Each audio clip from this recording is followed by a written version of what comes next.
Hello friends, कैसे हैं आप सभी लोग। आप सभी का स्वागत करता हूं फिर से अपने चैनल पर। आज हम आपके लिए फिर से लेकर आए हैं कुछ इंटरेस्टिंग क्वेश्चंस जो आपके AIB 18 में काफी ज्यादा हेल्पफुल होने वाले हैं।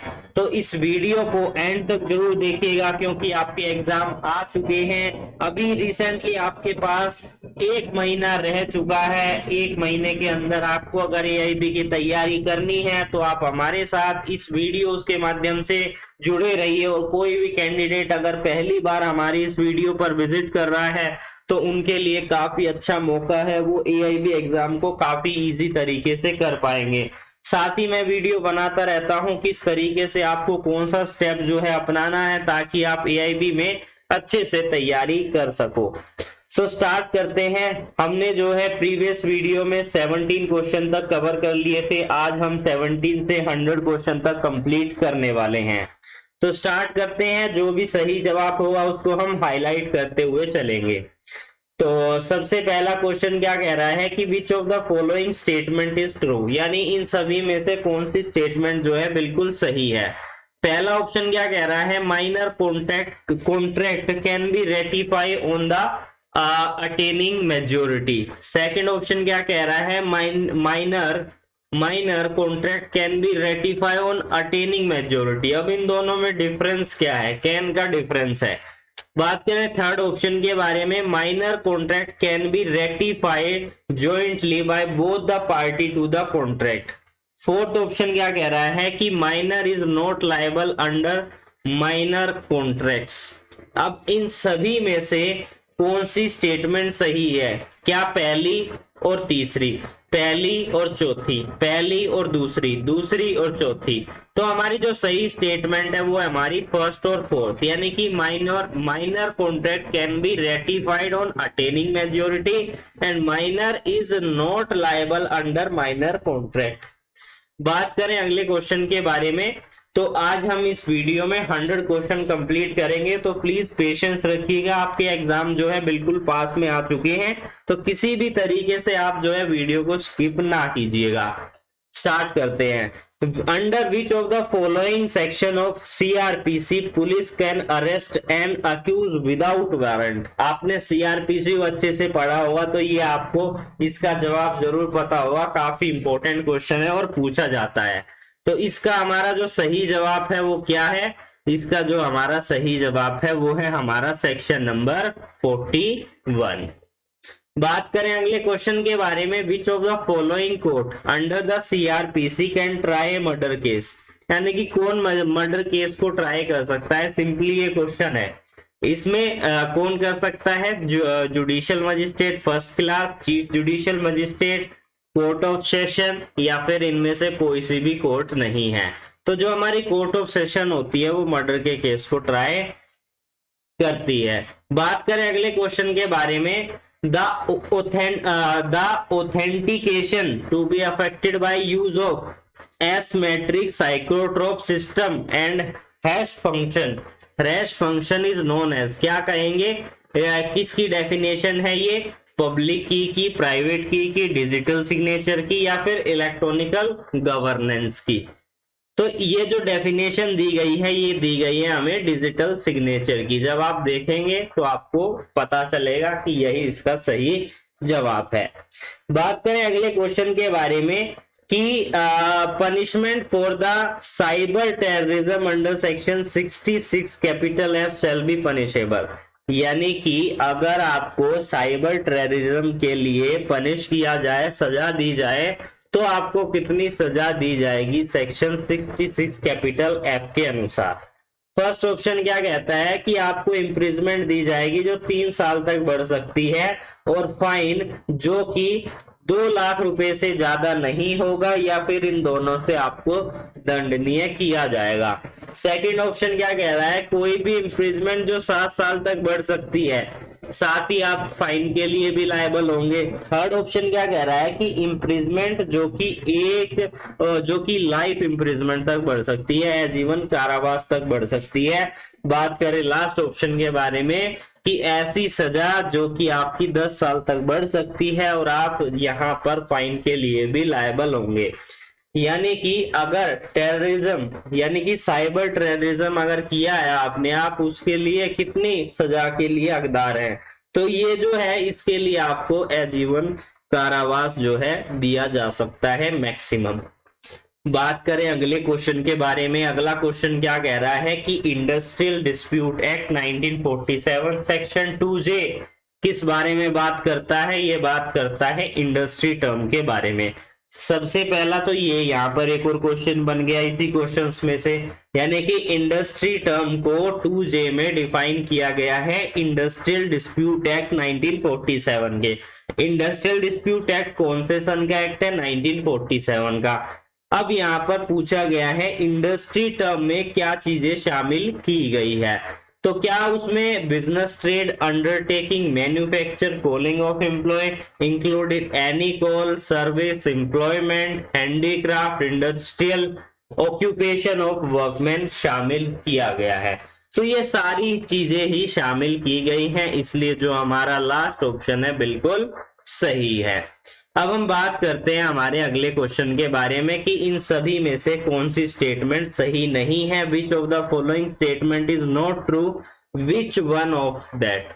ए confession by one co-accused implicating the other co-accused would be proved। Second option क्या कह रहा है?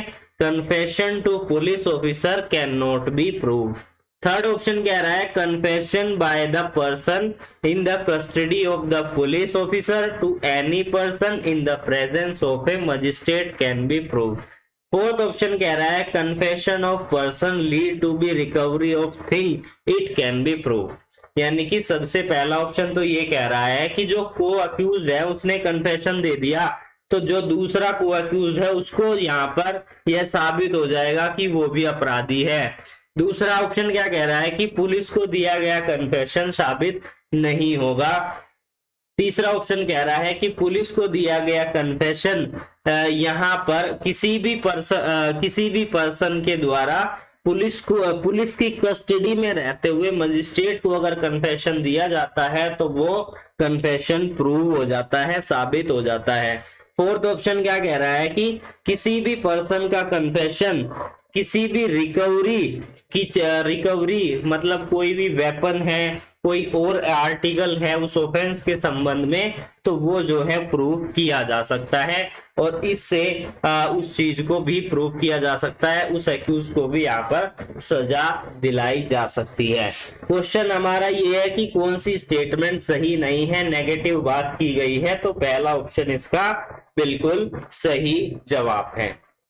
बात करें अगले क्वेश्चन के बारे में, Kashmira Singh versus state of MP किस चीज से रिलेटेड है ये हमारा केस? क्या डाइंग डिक्लेरेशन से है, एडमिशन से है, confession to police officer, confession to the को अक्यूज्ड? तो किसके बारे में बात करता है? कश्मीरा सिंह का हमारा जो केस है वो बात करता है को अक्यूज के कन्फेशन के बारे में। कन्फेशन को हिंदी में क्या कहते हैं? हिंदी में कहते हैं सव्य स्वीकृति, यानी कि अपने गुनाह को जो है हम एडमिट कर रहे हैं, यानी कि हम कन्फेस कर रहे हैं। बात करें अगले क्वेश्चन के बारे में, कंज्यूमर प्रोटेक्शन एक्ट कब इफेक्ट में आया था? ये हमारा इंपॉर्टेंट क्वेश्चन है। तो कब इफेक्ट में आया था, इसका जवाब आपको हमें कमेंट सेक्शन में भेजना है।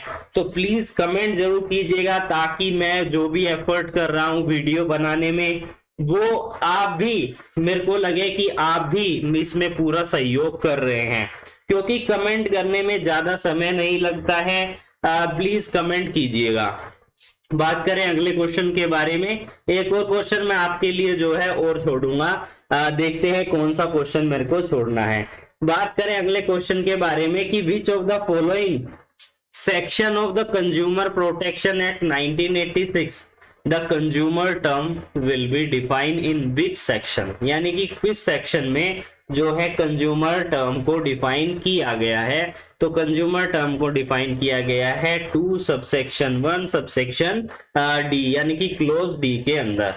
तो प्लीज वीडियो को जो है एंड तक जरूर देखिएगा, किसी भी तरीके से अपना ध्यान मत भटकाइए, क्योंकि 1 महीना रह चुका है। आपको जो है बिल्कुल पेशेंसली आपको केवल वीडियो को देखना है, क्योंकि आप एक बार भी वीडियो को अगर देखकर जाते हैं एग्जाम देने के लिए, आपकी डेली की प्रैक्टिस है क्वेश्चंस को रीड करने की, क्वेश्चंस को वीडियो को देखने की, तो आई होप आपको जब भी कोई क्वेश्चन पूछा जाएगा एग्जाम में तो आप उसको काफी अच्छे तरीके से अटेम्प्ट कर पाएंगे, बिना किसी नोटबुक के, बिना किसी डायरेक्ट के। ये मेरा आपसे वादा है। बात करें अगले क्वेश्चन के बारे में। अगला क्वेश्चन क्या कह रहा है? The principal of law of taxation that no tax shall be levied और collected except by the authority of law. हमने ये स्टेटमेंट पहले भी कई बार सुनी होगी, लेकिन हमें पता नहीं है एक्चुअली में ये कॉन्स्टिट्यूशन या किस आर्टिकल में इसके बारे में बताया गया है कि टैक्स जो है, टैक्स वही ले सकती है जो टैक्स लेने के लिए बिल्कुल ही सक्षम है। लॉ की जो अथॉरिटी है उसके अलावा कोई भी टैक्स नहीं लेगी। तो इसके बारे में आर्टिकल 265 ऑफ इंडियन कॉन्स्टिट्यूशन में हमें डिफाइन किया गया है, बताया गया है। बात करें अगले क्वेश्चन के बारे में। In which section of the income tax act income of the other person are included in the assessee total income. यह बात किस सेक्शन में कही गई है? इनकम टैक्स एक्ट के अंदर यह कही गई है सेक्शन नंबर 60 से 65 सेक्शन के अंदर, कि जितने भी टोटल एसएससी है उनके अंदर शामिल होगी अदर पर्सन की इनकम भी।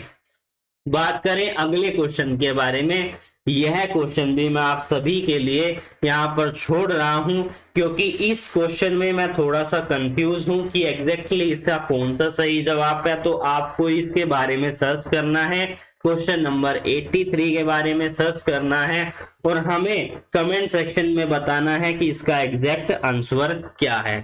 बात करें, इस तरीके के क्वेश्चन भी आपसे पूछे जा सकते हैं, यानी असर्शन दे दी, रीजन दे दिया, अब आपको ये बताना है कि पहला असर्शन ठीक है या रीजन ठीक है, या इन दोनों में से ही कौन सा सबसे ज्यादा ठीक है। इस तरीके के क्वेश्चन पूछे जा सकते हैं और ये आपके जुडिशरी पर्पस के लिए भी इंपॉर्टेंट है। असर्शन क्या है कि collateral transaction to be the wagering are void and the reason is only wagering agreement are decide void under section 13 of the Indian Contract Act। अब इन सभी में से कौन सी स्टेटमेंट बिल्कुल सही है? A is true but R reason is false, assertion is false but reason is true, both assertion and reason are true but reason is not correct explanation of A, and last option जो है इसका बिल्कुल सही जवाब है। बात करें अगले क्वेश्चन के बारे में, तो टर्म होल्डर किस चीज को शामिल करती है? पेई को, बियरर को या एंडोर्स को, इन सभी को जो है शामिल किया जाता है होल्डर टर्म के अंदर। बात करें अगले क्वेश्चन के बारे में। अगला क्वेश्चन क्या कह रहा है? केस लॉज है, काफी इंपॉर्टेंट केस लॉ है, आपसे पूछे जाएंगे। केस लॉ से रिलेटेड अगर आप सेपरेट वीडियो भी चाहते हैं जिसमें मैं केवल इंपॉर्टेंट केस लॉज को कवर करवाऊं, तो आपको केवल कमेंट सेक्शन में ये लिखना है कि आप हमें केस लॉज के रिगार्डिंग एक सेपरेट वीडियो बनाइए, ताकि वो हमारे AIB 18 एग्जाम में हेल्पफुल हो। तो मैं आपके लिए ये सेपरेट केस लॉज से रिलेटेड भी वीडियो लेकर आऊंगा। बात करते हैं 86 क्वेश्चन के बारे में। In which of the following case supreme court held that an international commercial arbitration is one who has its judicial and legal seat of the arbitration outside the India। तो यह बात किस केस के अंदर कही गई थी? यह बात हमारी कही गई थी सेकंड केस के अंदर, Bharat aluminium company cashier aluminium technical service income 2012। बात करें अगले क्वेश्चन के बारे में, which of the following provision of the Hindu succession act, यानी कि हिंदू सक्सेशन एक्ट से क्वेश्चन लिया गया है। Hindu succession act lay down for the S chat, यानी कि इसका मतलब क्या है? अगर आपको इसका मतलब पता होगा तभी आप इसका सही जवाब दे पाएंगे, यानी कि बाहर निकालना। एस चैट का मतलब अगर आप इसे ट्रांसलेट करोगे तो इसका मतलब होता है बाहर निकालना। अब यहाँ पर किस किस सेक्शन में इसके बारे में बात की गई है, तो इसके बारे में आपको सेक्शन 28 में देखने को मिलेगा।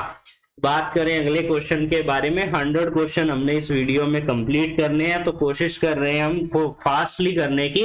बात करते हैं इंडियन कॉन्ट्रैक्ट एक्ट में, the character of a person is not relevant in which of the following case, किस केस में जो है विटनेस जो करेक्टर है किसी पर्सन का, चरित्र है, वो रिलेवेंट नहीं होता है। तो बात करें previous good character of a accused in a criminal case, previous bad character in reply to good character in criminal case, character to prove conduct impleaded in civil case, character affect the amount of damage, यानी कि अगर वो effect करता है तो वो वहां पर रिलेवेंट नहीं होगा। बात करें अगले क्वेश्चन के बारे में, इसको एक बार आप जरूर देख लीजिएगा, कभी मैं यहाँ पर गलत ना हूं, इसलिए आप इस क्वेश्चन को जो जिसमें भी मेरे को थोड़ी कंफ्यूजन लगती है वो मैं आपको यहाँ पर स्पेसिफिकली बता देता हूं। इसके अलावा हर क्वेश्चन जो है मेरा ठीक रहता है। बात करें अगले क्वेश्चन के बारे में, which of the following is a primary evidence. तो प्राइमरी एविडेंस के बारे में जब आप डेफिनेशन पढ़ेंगे तो प्राइमरी एविडेंस की सबसे पहले ही डेफिनेशन दी गई है, document produce for the inspection of inspection of the court are called primary evidence. बात करें अगले क्वेश्चन के बारे में, in which of the following provision of Hindu marriage act 1955 incorporate the fourth theory of divorce.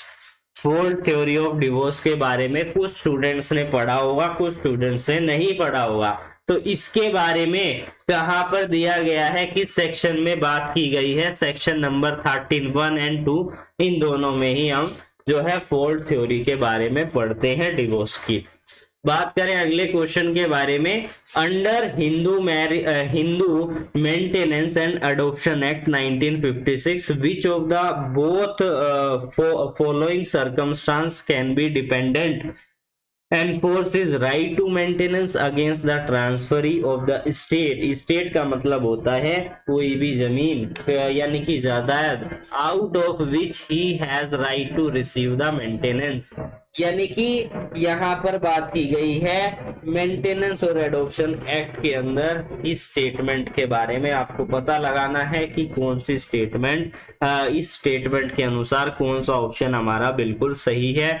Only when the transferee has notice to such right, only when the transferee is, तो ये इसका जो है हमारा थर्ड ऑप्शन जो है बिल्कुल सही है। बात करें अगले क्वेश्चन के बारे में, which of the following court या tribunal can entertain a PIL, कौन सी कोर्ट जो है देख सकती है, इंटरटेन नहीं कर सकती है। यहाँ पर नेगेटिव बात की गई है, यहाँ पर पॉजिटिव बात नहीं की गई है। तो सुप्रीम कोर्ट हमारी PIL, हाई कोर्ट हमारी PIL देखती है, बल्कि बट जो हमारे सेंट्रल एडमिनिस्ट्रेटिव ट्रिब्यूनल है वो PIL को, पब्लिक इंटरेस्ट लिटिगेशन को इंटरटेन नहीं करती है।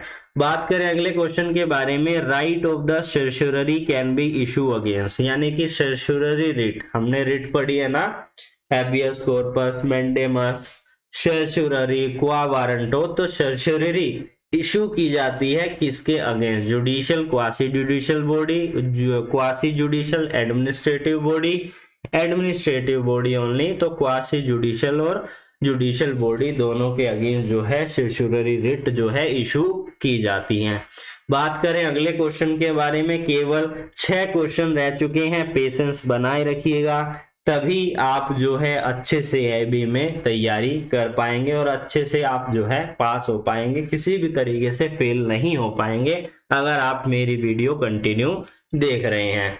बात करें सेक्शन क्वेश्चन नंबर 94 जो बात करता है, supreme court of India held that it is a permanent obligation of every member of a medical profession either government और private to give a medical aid to every injured person brought from treatment immediately without waiting of the procedural formalities in the case of, यानी किस case में यह बात कही गई थी कि अगर कोई भी इंजर्ड हॉस्पिटल में आता है, चाहे वो प्राइवेट है चाहे वो सरकारी है, आपको इमीडिएट उसका ट्रीटमेंट करना होगा बिना फॉर्मेलिटीज के कि भैया हम आप जो है पहले फॉर्म भरिए तब हम इलाज करेंगे, ऐसा कोई भी नहीं बोल सकता। आप ये जो जजमेंट है उनको, जो भी ऐसा करता है उसके मुंह पे, मतलब कि उसके मुंह पे उसको बता सकते हैं कि ये जजमेंट है, वो मानेगा नहीं, लेकिन ये आपको हेल्प करेगी और ये जजमेंट जो है आपको बेसिकली भी हेल्प करेगी।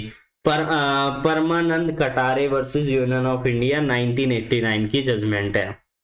बात करें अगले क्वेश्चन के बारे में, the supreme court of India has issue a direction to make the CBI investigation agency so that it can function more effective and investigate crime and corruption at a high place in a public life in the case of, यानी कि किस case के अंदर यह बात कही गई थी कि जो सीबीआई है वो एक इंडिपेंडेंट एजेंसी है, ताकि वो और अच्छे तरीके से इन्वेस्टिगेट कर सके अपने केसेस को। करप्शन, यानी कि जो भी करप्शन हो रहा है, किसी भी तरीके की घूस ली जा रही है, उनको रोक सके। तो इसलिए उसको सीबीआई को इंडिपेंडेंट एजेंसी जो है कहा गया है। और किस केस के अंदर कहा गया है? सुप्रीम कोर्ट के, ये हमारा क्वेश्चन है। तो ये कहा गया हमारा जो थर्ड केस है विंसेंट पानी कुल, इसको प्रोनाउंस आप कर लीजिए। तो थर्ड ऑप्शन जो है इस केस का जो है बिल्कुल सही जवाब है। इसी केस में ये बात कही गई थी। शायद ये बात इस केस में नहीं कही गई, ये बात कही गई थी हमारा फोर्थ केस के अंदर। हाँ, Narayan versus union of India 1998 के केस के अंदर कही गई थी। इसको भी आप एक बारी रीचेक कर लीजिएगा। अब हम बात करते हैं अगले क्वेश्चन के बारे में। रूल ऑफ लॉ का मतलब क्या होता है? Equality before law, supremacy of law, predominance of legal spirit, इन सभी को कहा जाता है। बात करें क्वा वारंटो रिट किस उद्देश्य के लिए यहाँ पर इशू की जाती है? To prevent public authority to perform duty, to retain public authority to illegally act, to आउटसर illegal occupation of a public post. तो ये जो थर्ड ऑप्शन है बिल्कुल इसका सही जवाब है कि कोई भी पब्लिक पोस्ट पर यहाँ पर बैठा हुआ है, इलीगली बैठा हुआ है, तो उसको बाहर निकालने के लिए क्वा वारंटो रिट जो है इशू की जाती है। बात करें अगले क्वेश्चन के बारे में। Under the dissolution of Muslim marriage act 1939, a Muslim wife can seek dissolution of marriage if the husband to perform his marital obligation, यानी कि हस्बैंड यहाँ पर अपने मैरिटल ओब्लिगेशन को करने में विफल रहता है। तो ऐसे में कब जो है वाइफ जो है यहाँ पर डिवोर्स की पिटीशन फाइल कर सकती है? मुस्लिम मैरिज एक्ट 1939 के अंदर कोई भी मुस्लिम वाइफ, इस चीज का ध्यान रखिएगा। अगर आपसे हिंदू का पूछा जाता है तो आप यहाँ पर ये मत लगा के आइएगा, नहीं तो आपका जो क्वेश्चन है वो गलत हो जाएगा। तो इसका जो सही जवाब है वो है हमारा सेकंड ऑप्शन। बात करें अगले क्वेश्चन के बारे में कि the concept of curative petition was introduced by the supreme court in the case, यानी कि किस केस में क्यूरेटिव पिटीशन की बात की गई थी? काफी इंपॉर्टेंट केस है, फर्स्ट केस है, इसको आपको याद कर लेना है। बात करें लास्ट क्वेश्चन के बारे में। अब आपके मन में जो है बिल्कुल ठंडक पहुंच गई होगी कि चलो भैया जो है वीडियो खत्म हो चुकी है और लास्ट क्वेश्चन हमारा बच गया है, तो इसको भी आप सुन लीजिए। अगर अभी तक आप रुके हुए हैं तो ये आपका लास्ट क्वेश्चन है। Right to free legal aid was recognised as a fundamental right under article 21 of Indian constitution in the case of, किस केस के अंदर यहाँ पर यह कहा गया था कि right to free legal aid लेना हमारा फंडामेंटल राइट है, मौलिक अधिकार है। तो ये हमारा कहा गया था फर्स्ट केस के अंदर, हुसैनरा खातून versus state of Bihar, AIR 1979 का। तो अगर जितने भी स्टूडेंट अभी तक हमारी इस वीडियो पर बने हुए हैं तो उन्होंने काफी अच्छे तरीके से क्वेश्चंस को समझा।